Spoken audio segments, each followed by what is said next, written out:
오늘 마가복음 2장 1절에 보면 이렇게 시작을 하죠. 수일 후에 예수께서 다시 가버나움에 들어가셨다라고 말씀합니다. 여러분, 가버나움은 예수님께서 처음 사역을 하시고 많은 사람들이 몰려왔던 곳입니다. 이 가버나움에 많은 사람들이 몰려와서 예수님을 찾을 때 예수님이 어떻게 하셨냐면 35절, 1장 35절에 보면 새벽 아직도 밝기 전에 한적한 곳에 가서 간절히 기도하셨죠. 그리고 그 기도의 응답으로 예수님께서 다른 곳으로 가지 않고 이곳에 가버나움에 머무르지 않고 38절에 다른 가까운 마을들로 가자. 거기서 전도를 하겠고 내가 이것을 위해 왔다라고 하며 예수님의 사명과 정체성을 확인하시게 되죠. 여러분, 요 예수님의 결단 앞에 상당히 아쉬워하는 제자들이 있었을 겁니다. 예수님, 이게 얼마나 절호의 기회인데 이걸 두고 다른 데로 가십니까? 여기에 그냥 우리가 있어야 됩니다. 이렇게 주장하는 제자들이 반드시 있을 수 있습니다. 우리도 그렇죠. 어떤 좋은 기회가 오는 것 같으면 이 기회를 놓치면 큰일 난다고 생각합니다. 이게 어떻게 얻은 기회인데, 이게 어떻게 만난 사람인데, 어떻게 연결된 관계인데, 이거를 놓고 내가 결단한다라는 게 상당히 주저하게 되죠. 근데 기도하고 하나님의 응답이 명확하고 내가 거기에 흔들림이 없을 때는 중심을 사실은 잘 분별해야 됩니다. 자, 1절에 보니까 수일 후에라고 돼 있죠. 이 수일은 뭐냐? 이 수일 동안 예수님이 다른 마을로 돌아다니며 복음을 전하신 기간들입니다. 많이 복음을 전하고 직접 예수님을 찾아갈 수 없는 사람을 찾아가서 말씀을 전하시고 치유하시고 귀신을 내어 쫓으시고 이 갈릴리 일대에 많은 역사를 하시고 나서 예수님이 다시 가버나움에 오셨다. 자, 요번이 안 되면 큰일 날 것처럼 막 우리가 아쉬워하는데 어떻게 합니까? 조금 내가 주님 앞에 순종하고 갔더니 하나님이 다시 가버나움에 돌아올 수 있는 기회를 허락하시더라는 것이죠. 우리는 이 부분을 하나님 앞에 믿음으로 내어 맡길 수 있어야 합니다. 내가 이거 내려놓으면 큰일 날 것 같고 많은 손해 볼 것 같고 다른 사람들이 막 뭐라고 할 것 같고 그래도 내가 기도하며 중요한 건 하나님 앞에 내 중심을 지키는 것. 이거 잘 지키면 그 다음에 하나님이 반드시 다시 기회를 주십니다. 그러니까는 주님의 말씀에 순종하며 물러날 수 있는 용기. 우리는 요 용기가 없습니다. 순종할 수 있는 용기는 있는데 뭘 시도하고 뭘 덤벼들 수 있는 용기, 이거는 종종 우리가 발휘하죠. 물론 이거 내는 것도 쉽지는 않습니다.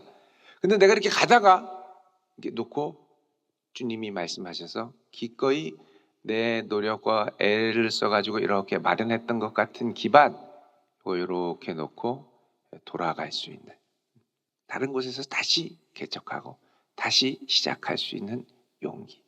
그럼 이게 다시 기회가 없어지느냐? 아니요.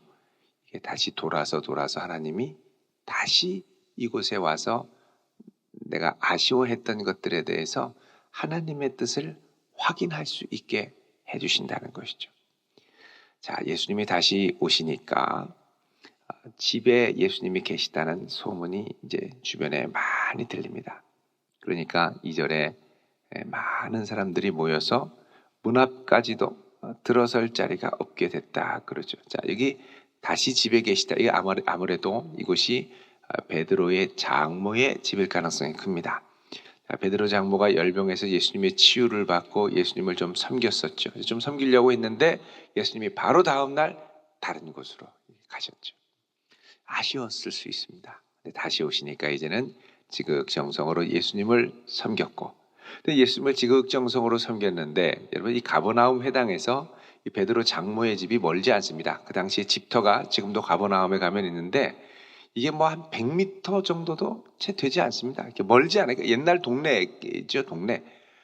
멀지 않은 그곳에 사람들이 빠글빠글하게 모여드니까 장모가 좀 불편하지 않았겠습니까? 게다가 이제 이 중풍병자가 와가지고 친구들이 막 들어가려고 그러는데 안 오니까 와서 지붕까지 막 뜯어서 들어갔죠. 그러니까 예수님을 내가 모시고 살다 보면 불편함들이 찾아옵니다. 좀 불편함을 감수해야 될 때가 있어요. 때로는 내가 예수님한테 부탁하지도 않고 예수님이 양해를 구하지도 않았는데 막 지붕을 남들이 뜯어갈 때도 있다니까요. 얼마나 당황스럽겠습니까? 내가 예수님 정말 잘 섬기고 잘 해보려고 했는데 와가지고 왜 남의 지붕을 뜯냐고요. 여러분, 그런데 주님을 모시다 보면 때로는 이것들은 우리가 감수해야 할 부분이 될 때도 있습니다. 근데 이게 절대 이 손해가 아니라 이걸 통해 생명이 살아나는 은혜가 나타나죠. 그래서 우리가 예수님을 따라갈 때는 때로는 이 부분들, 지붕이 뜯겨나가고 또 사람들이 와서 불편하고 좀 거추장스럽고 왜 꼭 이렇게 해야 되나 하는 생각이 들 때가 있지만 여러분, 우리 주님을 기쁘게 모실 수 있기를 바랍니다. 그럴 때 놀라운 은혜가 우리 가정을 통해 나타나게 되죠. 자, 이때 정말 3절에 사람들이 한 중풍병자를 끌고 왔습니다. 근데 중풍병자는 우리가 아는 것처럼 사지가 마비된 거죠. 뇌출혈이 있든지 어떤 일에서 마비됐어요. 이게 자기 힘으로는 못 가는 거죠. 이게 정확하게는 성경에 말씀하진 않았습니다만 뇌출혈은 그 당시에 죄로 인해 온다라는 생각들이 많이 있었습니다. 그러니까 이 중풍병자는 누워 있는 것도 힘든데 죄인이라는 것 때문에 마음이 무거운 거죠. 회개해야 되고. 그러니까 내가 죄가 있기 때문에 하나님이 나를 지어서 내가 움직일 수 없고 내가 움직일 수 없으니 어떻게 해요? 예수님께도 내가 가고 싶어도 갈 수 없는 사람이 바로 중풍병자인 겁니다. 그래서 갈 수 없는데 어떻게 되냐면 이 친구들이 이 중풍병자를 메워가지고 가게 되는 겁니다. 이게 참 은혜입니다. 내 힘으로 나갈 수 없는데 나를 억지로 메어서 끌고 나가줄 수 있는 사람이 있다는 것. 너무나 감사한 거죠.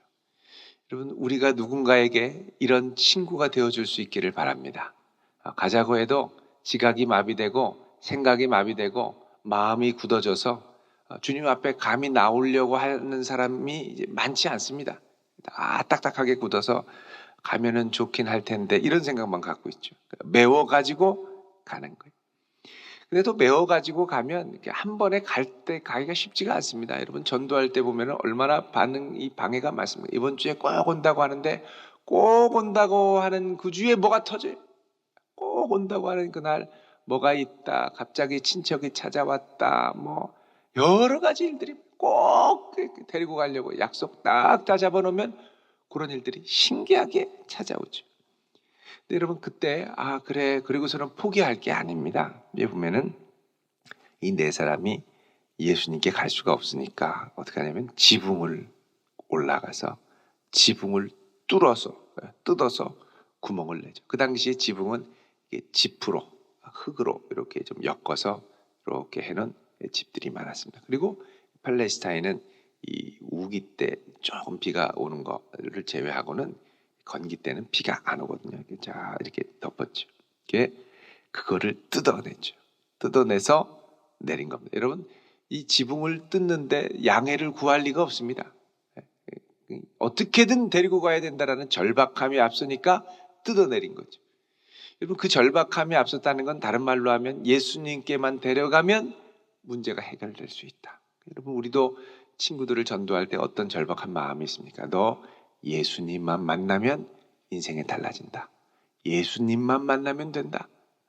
이런 믿음이 우리에게 다 있지 않습니까? 어떻게든 예수님을 믿게 할 수 있도록 인도하도록. 여러분, 지금이 참 좋은 기회가 될 수도 있습니다. 많은 분들이 두려움이 있고 참 인생이 이렇게 순식간에 어려움이 닥칠 수 있다는 걸 아주 절감하게 됐죠. 이럴 때일수록 우리 주변에 두려워하는 이들을 위로하고 격려하고 그러면서 예수님께 끌고 나올 수 있는 그런 성도 될 수 있길 바랍니다. 예수님께 혼자 안 나옵니다.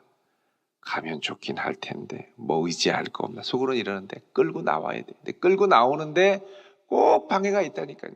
꼭 방해가 있습니다. 나오려고 하는데 마스크를 잃어버렸다. 마스크가 없어 못 가겠어. 뭐 이런다니까요. 마스크도 준비해 주시고. 그래서 잘 데리고 와야죠. 특히 요즘에 이제 이것 때문에 내부에서 이단들, 신천지 흔들리는 분들이 아마 꽤 있는 것도 같습니다. 근데 우리가 왜 오나 막 이렇게 두려워할 게 아니고 마스크만 쓰면 마스크만 쓰면 와서 같이 예배드리고, 또 요즘엔 또 이 잘못된 신천지의 가르침에 대해서 우리가 또 배우지 않습니까? 그래서 와서 좀 변화도 되고 아니라는 것도 좀 깨닫고 그렇게 되면 참 좋겠다는 생각을 합니다.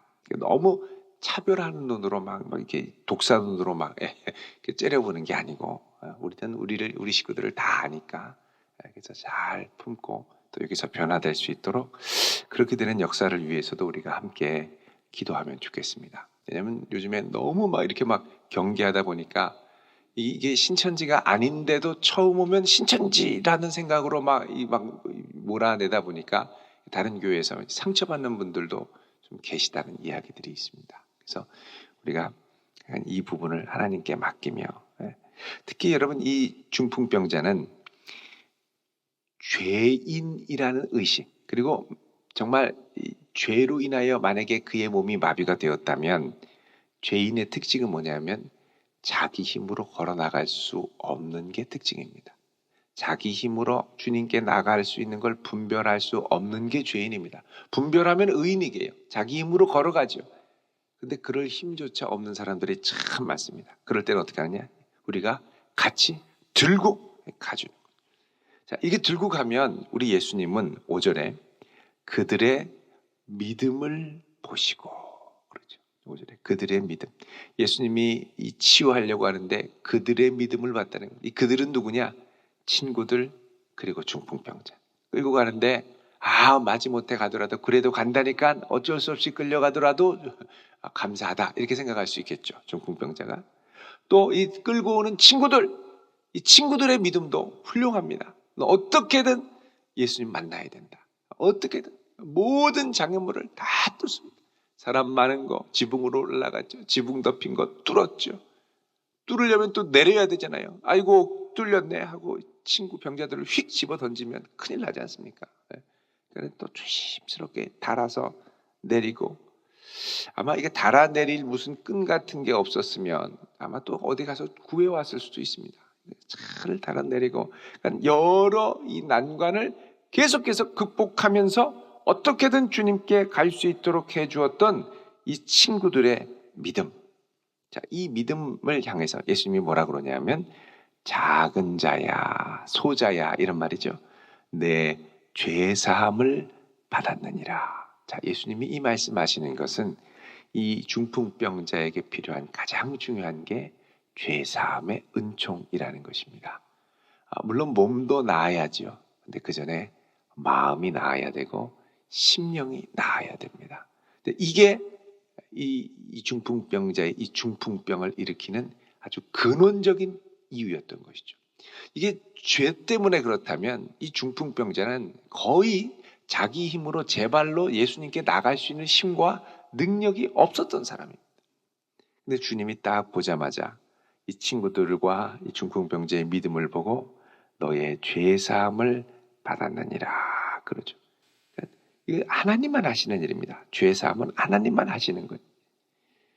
자, 이 말씀을 하고 죄사함을 받으니까 이걸 보았던 옆에 6절에 어떤 서기관들이 아니 어떻게 죄를 사한다고 그러냐? 이거는 하나님 외에는 누구도 할 수 없는 것이다. 그렇죠. 여러분, 이 죄사함의 선언은 제사장만 할 수 있는 선언이었습니다. 대제사장. 1년에 한 번 이스라엘의 대속죄일에 짐승의 피, 양과 염소의 피를 갖고 지성소에 한 번 들어가서 죄사함, 모든 백성의 죄를 대신해서 속죄를 구하고 지성소에 들어가서 피를 뿌리고 나와서 이스라엘 백성들에게 죄사함을 선포하죠. 1년의 모든 죄를. 그래서 이게 대속죄일이라고 아주 중요하게 생각하는 날입니다. 10월 9일인가요? 대속죄일. 그래서 모두 죄를 사해 주죠. 그러니까는 이거 하나님만 하는 일이고 하나님만 하실 수 있는 것이고 그 다음에 하나님의 고난을 받은 이 성전의 대제사장만 할 수 있는 일이죠. 근데 예수님이 이 1년에 딱 한 번밖에 못 하는데 이 한 병자를 위해 뭐라 그러냐? 내 죄 사함을 받았다라는 것. 그러니까 주님이 이 중풍병자에게 주시는 일은 이스라엘 모든 백성들이 정성껏 준비해서 1년에 딱 한 번 받을 수밖에 없는 이 은혜를 예수님이 단번에 허락하신 것이죠. 우리에게 하나님이 주신 은혜는 가장 귀한 은혜인 줄 믿으시기 바랍니다. 예전에 구약시대는 그렇게 쉽게 만만하게 주어질 수 있는 은혜가 아니었습니다. 성령이 우리와 동행하시고 내 죄를 사해 주시고 내게 기쁨과 감사를 주시고 걸음걸음 동행해 주시는 것, 늘 우리가 찬송하고 하니까 당연하지라고 생각할 수 있지만 구약의 백성들은 쉽게 맛볼 수 없었던 어마어마한 은혜가 신약의 백성 시대에 하늘에서 폭포수와 같이 쏟아지는 줄 믿으시기 바랍니다. 이 은혜를 우리가 날마다 고백하며 감사해야죠. 근데 이 엄청난 은혜를 주시는데 속으로 뭐라 그러냐? 야, 이 어떻게 신속모독하는 소리를 하느냐? 그렇죠. 자, 예수님이 이들의 마음을 읽으셨습니다. 그리고 뭐라 그러냐 하면 9절에 중풍병자에게 내 죄사함을 받았느니라 하는 말과 내 상을 가지고 걸어가라 하는 말 중에 어느 것이 쉽겠느냐 얘기하시죠. 자, 너의 죄사함을 받았느니라 내 상을 가지고 걸어가라 어느 것이 쉽겠느냐? 다 쉽지 않습니다. 죄사함을 받았느니라라는 건 하나님이라는 것을 하나님의 권위를 받은 대제사장 아니면 누구도 할 수 없는 말, 이 세상에 누구도 할 수 없는 말, 대제사장도 함부로 남발해서는 안 되는 말, 정말 죄사함의 역사가 일어나야 되는 말이거든요. 근데 그 말을 누가 합니까? 못하는 말이죠. 그리고 그렇다고 그러면 내 상을 가지고 일어나라. 아니, 말은 할 수 있죠. 근데 진짜 일어나야죠. 능력이 나타나는 말이 되어야죠. 뭐가 쉽겠냐는 거예요. 다 쉽지 않습니다. 다 쉽지 않습니다. 근데 예수님께서는 어떻게 하시냐? 이 둘을 다 하시는 거예요. 근데 예수님이 먼저 죄사함을 받았느니라 라고 하시는 말씀은 왜 그러느냐? 10절에 인자가 땅에서 죄사하는 권세가 있는 하나님이라는 것을 알게 하기 위해서라는 것입니다. 그리고서는 죄사함을 선언하시고 그 다음에 뭐라고 그럽니까? 11절에 내가 내게 이르노니 일어나 내 상을 가지고 집으로 가라. 가라는 것. 그러니까 여러분 예수님이 이 말씀을 하시니까 이 중풍병자가 어떻게 합니까? 곧 일어나 상을 가지고 나가게 되죠. 말씀이 실제로 능력으로 나타나기 시작합니다. 여러분 우리 대전도안교회 성도님들은 이 하나님의 말씀을 이렇게 날마다 경험할 수 있기를 축원드립니다. 죄사함의 확신만이 아니라 날마다 나를 위해 새 일을 행하시는 주님의 말씀의 능력, 이 말씀을 순종할 때 말씀대로 내게 이루어지는 능력, 주님께서 말씀하시는 것이 실제로 내 모든 난관을 뚫고 가는 능력이 될 수 있기를 축원드립니다. 이거 경험이 되어야 되는 거죠. 말씀이 내 삶의 능력으로 경험이 되어져야 하는 거죠. 그래서 이 중풍병자는 죄사함, 자기 병의 근원적인 해결할 받을 뿐만 아니라 그 다음에 그분의 말씀이 내 삶에 실질적으로 이루어지는 능력을 경험했습니다. 그러니까 예수님 만나서 이런 은혜를 경험한 거죠. 근데 이 친구들의 믿음과 이 친구들의 결단과 이 친구들이 막 난관을 헤치고 이렇게 해서 예수님의 앞에까지 데리고 가는 것까지는 사실 친구들과 이 중풍병자의 결단이 있어야 하는 겁니다. 주님 만나면 해결되는데 안 와요. 데리고 와요. 데리고 와요. 근데 데리고 오려면 왜 이렇게 방해가 많아요? 요거를 뚫고 거기까지 가면 그 다음에 주님께서 예비한 은혜를 맛볼 수 있다는 것입니다.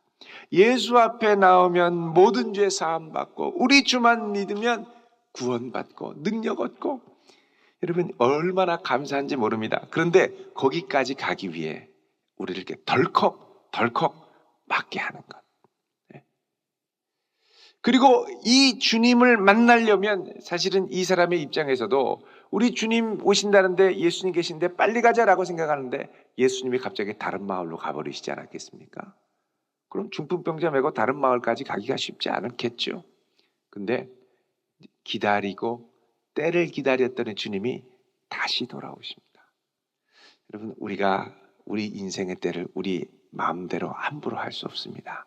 그러나 주님의 뜻을 구하며 걸음걸음 인도하실 때 순종하며 가다 보면 내가 정말 아쉽게 생각했던 그 때, 그 기회도 주님의 영광을 위하여 그분의 때에 다시 허락하게 되실 것입니다. 절대 두려워할 것이 아니고 늘 담담하고 담대하게 주님이 인도하시는 때가 있겠지.